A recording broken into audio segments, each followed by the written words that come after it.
Roberto De Zerbi n'a même pas encore été officialisé à la tête de l'Olympique de Marseille, que le club phocéen a peut-être déjà bouclé ses 2 premières recrues et pourquoi pas une troisième, c'est ce qu'on va évoquer aujourd'hui sur Massilia Zone pour une vidéo assez rapide d'analyse de l'actualité de l'Olympique de Marseille. On va essayer d'aller un peu plus vite que les 30 minutes qui ont été prises pour la dernière vidéo sur le mercato idéal. On va commencer avec le premier sujet, l'arrivée de Giovanni Rossi du côté de l'Olympique de Marseille. C'était quelque chose d'assez inattendu et à la fois de très attendu, puisque l'OM a connu d'énormes chamboulements en interne à tous les étages. On a eu cette saison les départs de Mathieu Louis-Jean, qui est à la tête de la cellule de recrutement, le départ de David Friot en tant que directeur technique, le départ de Javier Ribalta, et finalement l'OM avait besoin en interne d'un directeur technique, d'un directeur sportif officiellement, mais plutôt un directeur technique qui faisait le lien entre le groupe pro et l'équipe première et qui pouvait aider au niveau du recrutement post-formation, mais également au niveau de la gestion du club en général. Et finalement, l'OM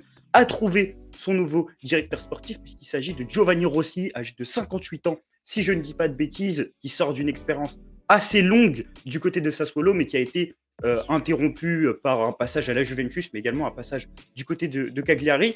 Pour rapidement évoquer l'arrivée de Giovanni Rossi, il va occuper donc un rôle de directeur technique, il va venir compléter les postes de Mehdi Benatia et de Pablo Longoria. C'est une demande de Roberto De Zerbi lui-même. Il a signé lui aussi un contrat de 3 ans comme l'entraîneur italien. Il a été évoqué au début des discussions. Mais c'est également quelqu'un qui connaît très bien Pablo Longoria, puisqu'il est passé par la Juventus et Sassuolo, deux clubs que Pablo Longoria a lui-même connus. Giovanni Rossi déclarait lui-même en 2020 lors du transfert de Maxime Lopez de l'Olympique de Marseille à Sassuolo qu'il avait des très bonnes relations avec l'Olympique de Marseille. Et donc c'est visiblement quelqu'un du réseau de Pablo Longoria, comme Marco Otero, comme Javier Ribalta qui vient à l'Olympique de Marseille, quelqu'un avec qui il a vraisemblablement collaboré de près ou de loin. Pour parler rapidement de Giovanni Rossi, c'est quelqu'un sur lequel il est très difficile de trouver de la documentation parce que c'est tout d'abord un homme de l'ombre, un homme qui n'a pas beaucoup donné d'interviews dans sa carrière. Je crois qu'il a donné que 3 interviews, si je ne dis pas de bêtises, une à Sky Sport où il analyse le mercato de Sassuolo lors de l'année 2019, si je ne dis pas de bêtises, une où lorsqu'il était à Cagliari entre 2017 et 2018, il démentait les rumeurs de départ de Nicolo Barella du côté de l'Inter de Milan, et une autre qui a également aucun intérêt, mais le reste c'est des conférences de presse. Pour finir rapidement sur Giovanni Rossi, on est sur un dirigeant qui a passé plus de 14 ans du côté de Sassuolo, qui a quitté les Nero Verdi au mois d'avril, puisque le club est descendu en Ligue 2. On pourrait s'arrêter sur cette dernière expérience et dire que c'est un dirigeant catastrophique parce qu'il a fait descendre Sassuolo en 2e division. Bah, ça ne serait ne rien connaître du contexte de Sassuolo, puisque Rossi est arrivé en 2006 à Sassuolo après une carrière d'attaquant, après 2 années en tant que directeur sportif en Série C. Il est arrivé dans un autre club de Série C, Sassuolo qui n'avait jamais connu la 2e division italienne avant son arrivée et qui finalement a réalisé une ascension fulgurante de la 3e division à la Série B en tant que novice jusqu'à la Ligue Europa en 2016. Et lui, il a été un des artisans de la réussite de Sassuolo. Tout d'abord, premièrement, en ramenant des idées assez innovantes, notamment au niveau des coachs. Il va signer Massimiliano Allegri, il va signer Stefano Pioli lors de son premier passage.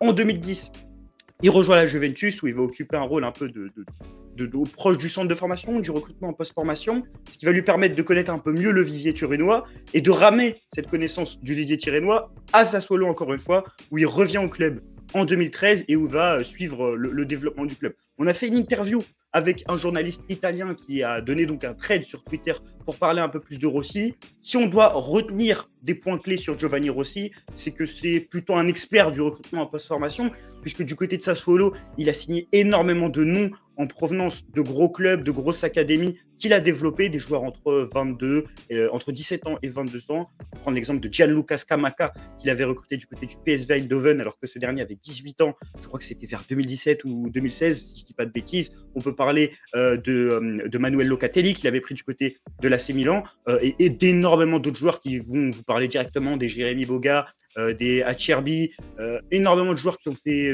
des belles carrières et qui derrière ont été revendus assez cher. Malheureusement, c'est pas un dirigeant qui fait des miracles, parce que du côté de Sassuolo, il faut le dire, il bénéficie aussi de ressources financières très intéressantes. Savoir que Sassuolo est contrôlé par la famille Mapei, qui dispose d'une manne financière plus importante que les autres clubs qui jouaient le maintien, par exemple, quand ils sont montés en Serie A, et ça leur permettait justement de réaliser des gros investissements.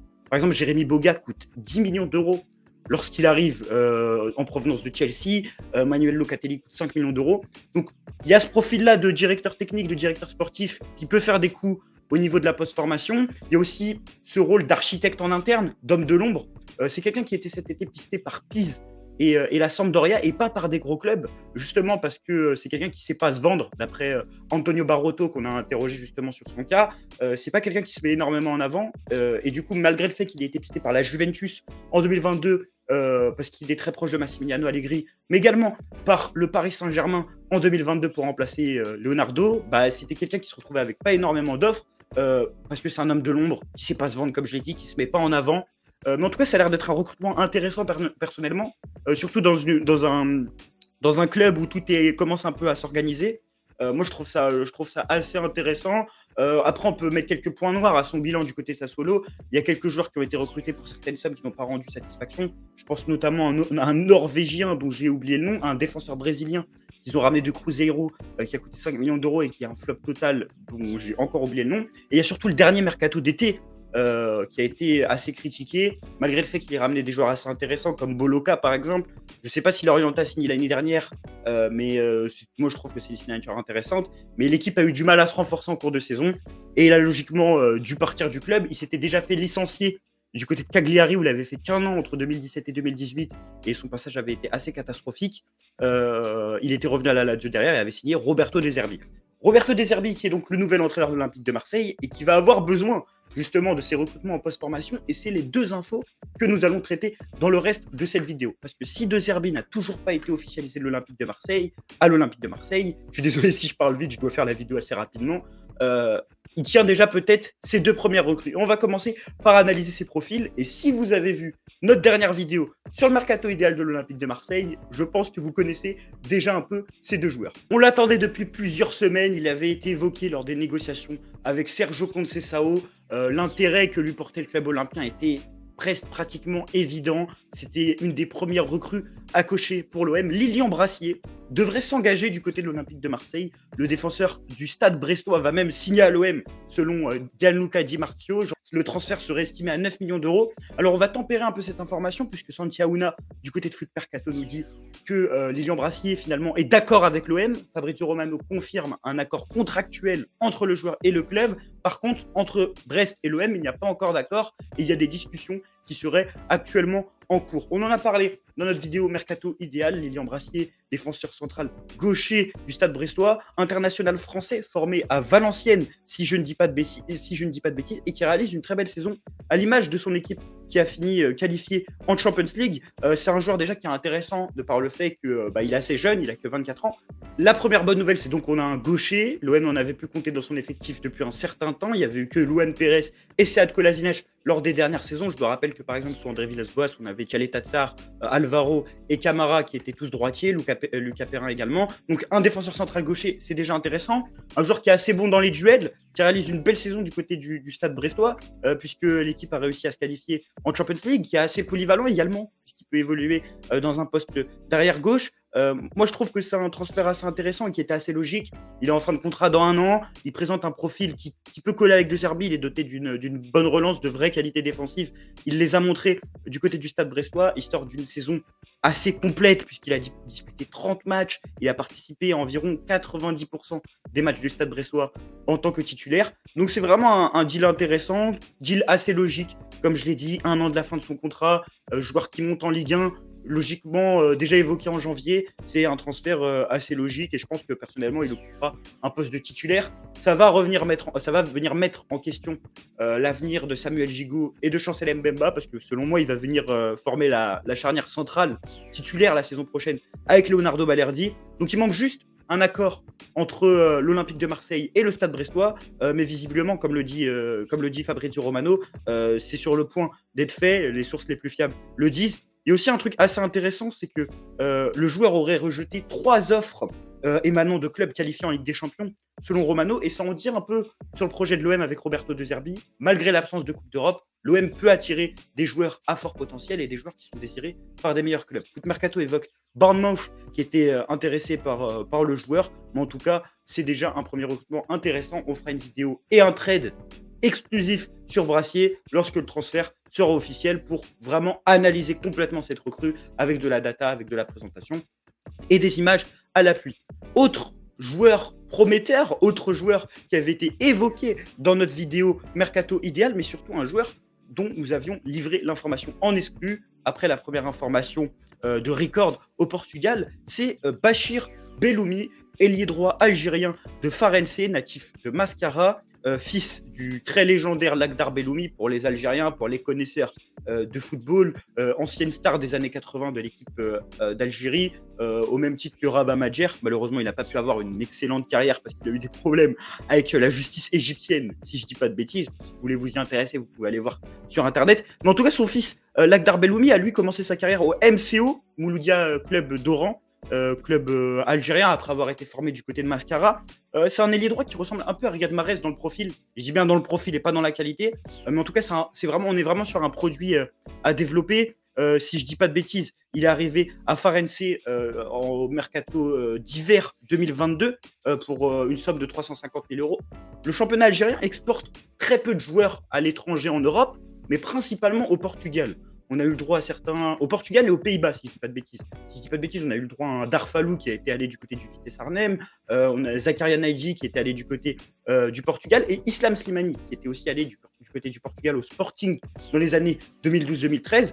Donc c'est assez rare de voir des joueurs du championnat algérien s'exporter lorsqu'ils ne viennent pas de grosses académies comme le Paradou, et c'est le cas de Mohamed Bachir Belloumi, qui évolue à ce poste d'ailier droit, qui peut évoluer à plusieurs positions sur le terrain, et qui finalement est une recrue assez surprenante parce qu'on n'a pas vu l'OM recruter énormément de joueurs algériens ces dernières saisons, mais surtout de joueurs qui étaient vraiment sur leur première saison en Europe et qui venaient directement d'Afrique. On a plutôt eu l'habitude à des binationaux ou à des joueurs comme Ismail Assar qui avaient déjà plusieurs saisons en Europe. Donc on est vraiment sur un profil d'ailier droit percutant qui rentre sur son pied gauche. Je pense que ça va être un joueur qui va venir comme remplaçant s'il vient, puisque les informations pour l'instant, et ce sont nos informations, on les avait publiées hier, également les informations de nos confrères de DZ Foot, c'est que l'OM est très intéressé par le joueur. Du côté du joueur, on confirme qu'il y a un intérêt de l'Olympique de Marseille et on confirme que le clan du joueur n'est pas insensible à l'intérêt de l'Olympique de Marseille. Cependant, et ça ne veut pas dire qu'il ne va pas signer à l'OM et qu'il va aller dans ce club, aujourd'hui, la préférence du clan du joueur, c'est Benfica. Peut-être que ça va changer dans les prochaines heures, peut-être que l'arrivée de Roberto De Zerbi, qui a validé le profil, va changer quelque chose, mais en tout cas, à l'heure actuelle, les dernières informations qu'on a eues, on les a eues hier, donc très peu de chance à ce que ça ait changé depuis. Le clan préfère Benfica. Ça ne veut pas dire qu'il va aller à l'OM, il va certainement aller à l'OM, mais voilà. En tout cas, l'OM a soumis une offre officielle, Benatia le veut, De Zerbi a validé le profil. On fera également une vidéo et un trait de présentation sur Twitter. Si c'est officiel, je pense que le trait de présentation va arriver très rapidement. Donc, information qui vient tout juste de tomber sur Belloumi parce que les informations défilent. L'OM aurait d'ailleurs soumis une offre de 4 millions d'euros pour l'international algérien. Alors, quatrième info qui arrive en plein cours de vidéo, elle était complètement inattendue. Alors, moi, je le savais personnellement depuis hier, mais on ne l'a pas publié sur le média parce qu'on n'a dit de pas le publier. C'est 13013, notre ami 13013 qui l'a sorti sur son média en exclu. L'OM pisterait Tanguy Ndombele, qui est en fin de contrat du côté de Tottenham. Information assez surprenante, puisqu'on sait que Tanguy Ndombele a perdu énormément en cote ces dernières saisons. Il a été prêté du côté de l'Olympique Lyonnais après un transfert très onéreux du côté de Tottenham. Il a été prêté du côté de Naples, où Naples a été champion d'Italie, mais où il n'a pas été conservé, et prêté du côté de Galatasaray, où il a été champion de Turquie, mais où il n'a pas été conservé. On a eu énormément de déboires au niveau de son comportement, énormément de polémiques. Moi, je suis assez surpris par cette signature, puisque même s'il est en fin de contrat, c'est quand même assez surprenant de voir l'OM se mettre sur quelqu'un comme Tanguy Ndombele. Mais en tout cas, 13013, ce qu'il nous dit, c'est qu'il suscite l'intérêt de plusieurs clubs de Ligue 1, dont l'OGC Nice, mais l'OM se montre particulièrement intéressé par le joueur et pourrait prochainement entamer des discussions. Moi, je ne suis pas convaincu par cette signature. Je pense que c'est un joueur qui a énormément de qualité, qui est pétri de qualité. Maintenant, sa carrière est un peu partie en couille, désolé, il faut clairement le dire, et je ne suis pas sûr que ce soit une super idée. En tout cas, moi, je suis très surpris, mais à voir. Je sais que du côté de l'agence, ça a énormément poussé pour essayer de le placer à l'OM. Il faut voir si le club a été intéressé. En tout cas, en termes de qualité intrinsèque, il n'y a pas de débat sur Tanguy Ndombele. En termes de professionnalisme, il y en aura un peu plus. Donc voilà, pour ces 3 informations clés de la journée, l'OM tient peut-être déjà ses 2 premières recrues. Un directeur sportif, l'OM n'avait pas de directeur sportif. Un central gaucher prometteur, L'OM n'avait pas de central gaucher prometteur et un ailier droit prometteur qui pourrait arriver. Là, c'est plutôt conditionné. Rossi, c'est du 100%, on va dire, en termes de Tildon. Pour Brassier, je pense qu'on est sur du 80%. Pour Belloumi, on est encore sur du 50%. Il faut que l'OM trouve un accord avec Farense. Je pense que ce ne sera pas difficile. Mais il faut surtout que l'OM soit convaincant avec le joueur, puisqu'il est désiré par tous les gros clubs portugais. Il a vraiment réalisé une saison très intéressante du côté d'un club qui joue le milieu de tableau. Il a été élu meilleur joueur du mois. Il est pisté par tous les gros clubs. Donc c'est assez intéressant. Donc voilà pour cette petite vidéo d'analyse assez rapide. N'hésitez pas à vous abonner à la chaîne pour des nouvelles vidéos. Vous avez été énormément à vous abonner sur la dernière vidéo Mercato Idéal. Je ne suis pas seul sur Massilia Zone. Il y a une rédaction, il y a un énorme travail qui est fait. Sur la vidéo d'aujourd'hui, on n'est pas sur la vidéo qui nécessite le plus de travail. On est plutôt sur une analyse de l'actualité. Mais n'hésitez pas à aller nous suivre sur Instagram et sur Twitter, à nous donner nos avis, à vous donner votre avis en commentaire sur la vidéo. Et puis on se retrouve très bientôt sur Massilia Zone. À bientôt.